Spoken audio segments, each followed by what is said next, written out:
Peace and wellness to the family. I wanted to come at this discussion today from a place of vulnerability. I wanted to talk about how the lack of self-love influenced the conscious decisions that I made early on in my life. This is a very, very fragile topic to discuss from a place of lack of love for oneself, growing up with the false pretense of yourself. Now, what do I mean by this? There was a point in my life where I can honestly say that I didn't love myself. I didn't love myself because of how I treated myself, my behaviors, the way that I thought, the way that I was living my life, and the self-image that I had created by my behaviors, principles, and values surrounding the reality that I was creating for myself early on in my life, which caused me to have obstacles that could have been avoided if I knew how to properly love on myself and come to a new level of self-love. I didn't love myself early on in my life because I was running the streets. I had made careless mistakes, very much misguided. And to be totally honest, looking at my life now, reflecting, it kind of explains why I'm so extreme with how I live my life now. Not saying that I don't still have faults and vices and bad habits that I fight. Like, for example, I'm vegan, I'm plant-based. I am very, very focused on my diet and my dietary law and how that directly connects with my relationship with God and the super consciousness in me, and also with connecting back with nature. With me knowing this now, I know why I'm so extreme about how I live my life now, because in the past, I was so careless.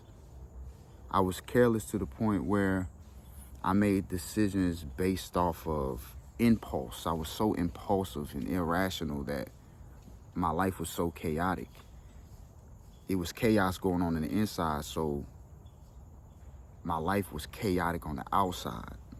Getting locked up, legal situations, even playing with weapons. I remember it was a time I used to wake up with my oldest son's mother and put the gun to my head because I didn't care for life.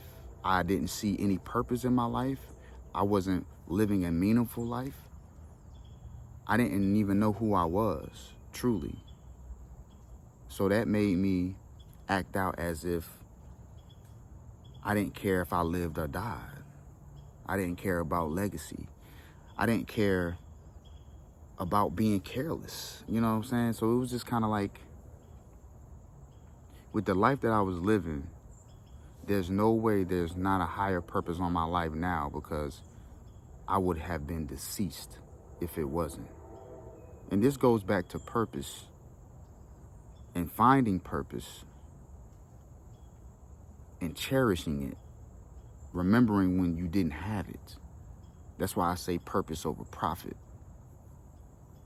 The decisions that I made put me in a position now to where sometimes I feel like I'm playing catch up, even though I know it's all about the process and enjoying the process and embracing the process. But if I have to be honest with myself, I didn't care about my life. And that's what I want to share today, because I know somebody else is going through the same thing right now.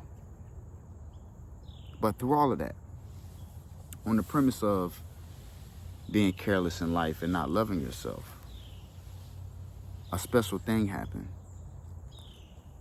It's a deep paradox that I was able to procreate life when I didn't care about mine. Carelessly having sexual intercourse, not fully understanding what it was being a young father moving forward in life. But through that carelessness, this is how merciful the Creator is. I was able to find love for my own life through my son's life when he was born. But while conceiving him, I could care less about life.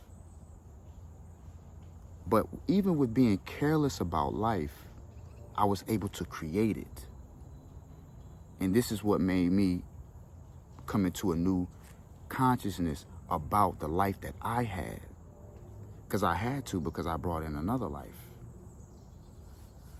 Now, I still was making mistakes when I became a father with having a child, but it made me look at life different. It gave me meaning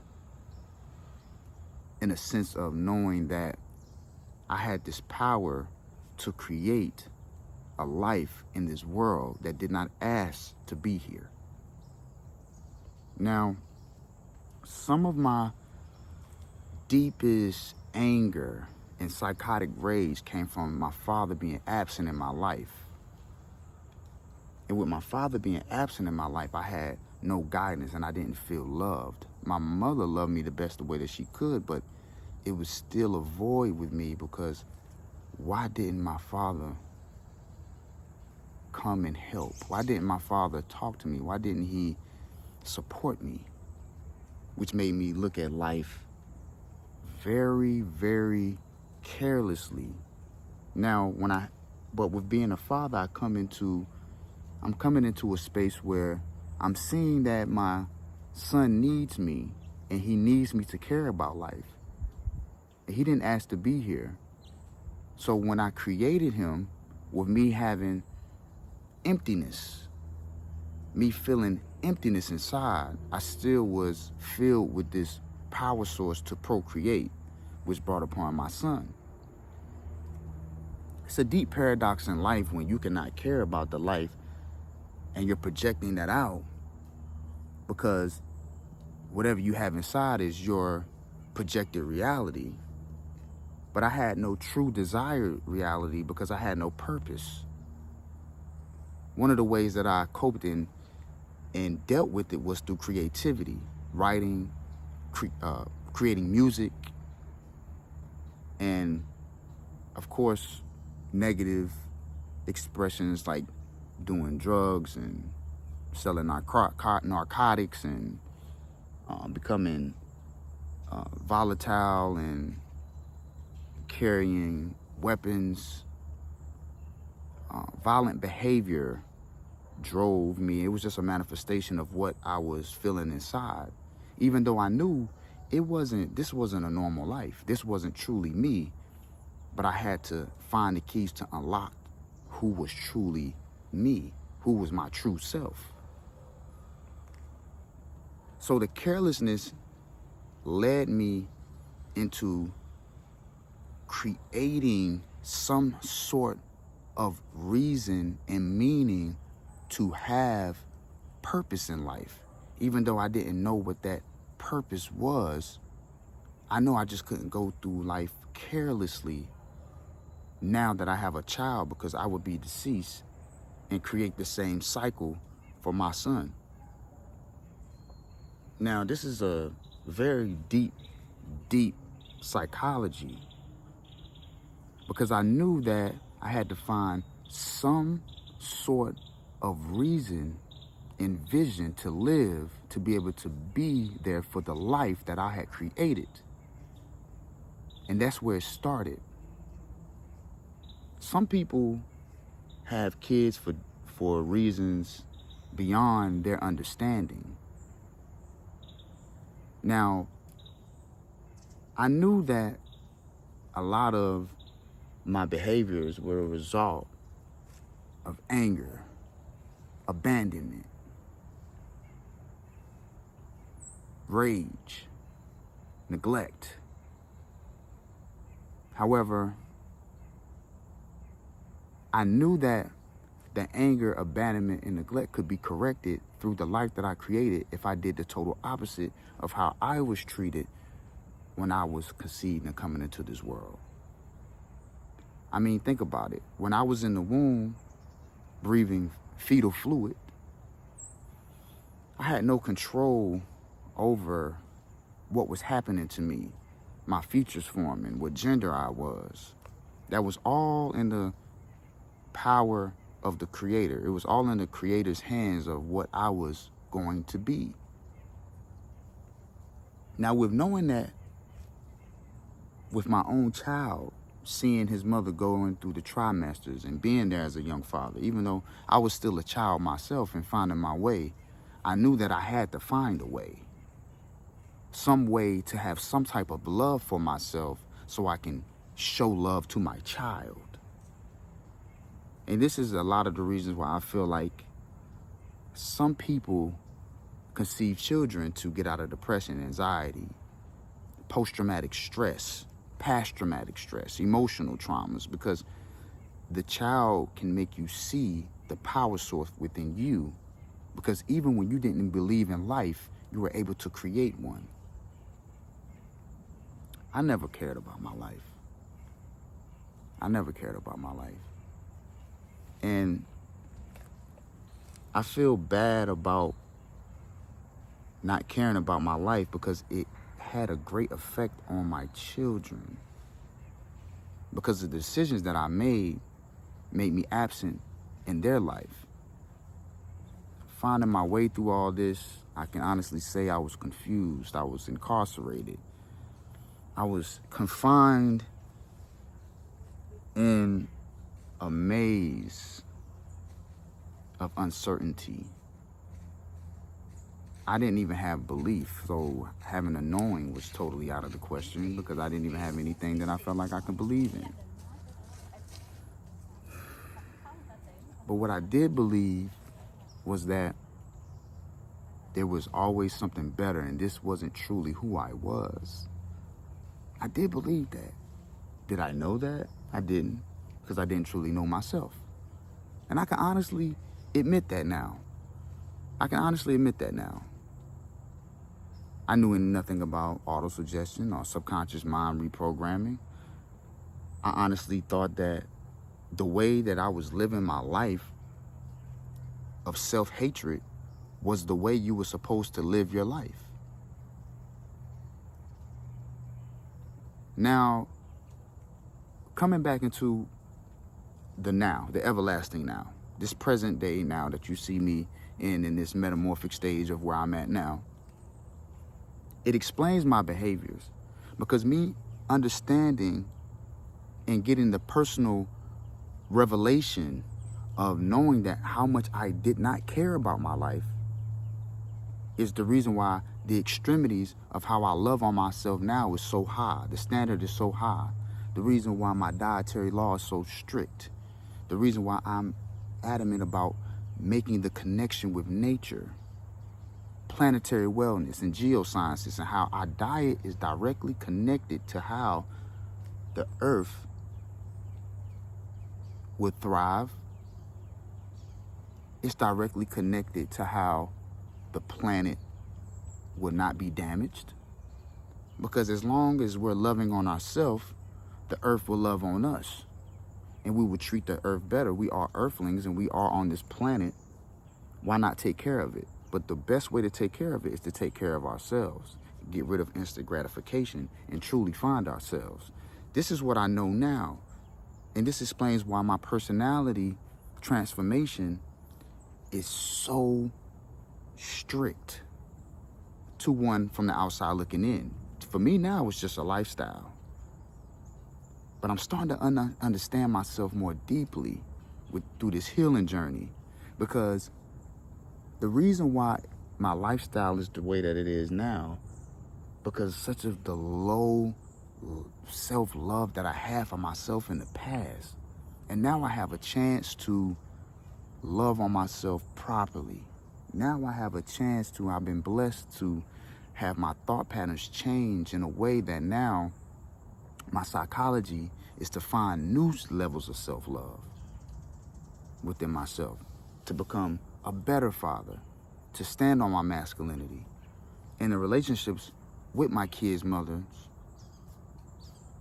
they weren't that good because I was, living a street life and indulging in all these impulsive, just wild, chaotic ways of thinking and running the streets. Infidelity, because, black men, it is in our DNA to have multiple women. It's just in our DNA. But when you're being possessed, it's hard to raise some, when both parties are possessing each other, the consciousness is not there enough to even see our indigenous way of living moving forward to build community and generational health and wealth. So now, understanding more deeply on a spiritual level of who I am, I can be honest with myself and others on how I want to live my life, and be totally open about it, and be totally secure in the principles that I put in for myself. Self-subconscious mind, self-control, self-love, and self-investment. The more I invested in myself, the more I found my way in my path. So it's easy for me to admit and find power and vulnerability to say, no, I did not love myself. And it was clear, it was obvious, not even just running the streets, just what I was putting in my body, what I was indulging in, the relationships that I had, the toxic relationships that I had, my inferior way of communication. But now, being able to embrace the everlasting now and changing the way I look at things, because when you change the way you look at things, the things you look at change. This is a quantum truth. The most impactful thing that I could have did for myself was connect my dietary law directly to the Creator, and how I can get closer with my neurotransmitters, clear my mind and heart coherence, to be able to get closer to God through my personal spirituality, my personal spiritual journey. Understanding who I was, how far I came, and embracing that. Because that doesn't define who I am. But embracing this process of transformation, embracing who I truly am, not caring what anybody thinks about me, but more concerned about what I think about myself. It truly is a quantum shift when you start not just living life and going through life, but you start creating life. Creating a life for yourself is truly the quantum leap that we all need to take. But first, we have to find who we truly are by exercising our gifts, finding our talents, polishing them, turning them into skills, finding a way to service others, finding a way to find a meaning in such a damaged world. But it's the inner world that will take us to where we need to be, so we become loyal to who we have to become.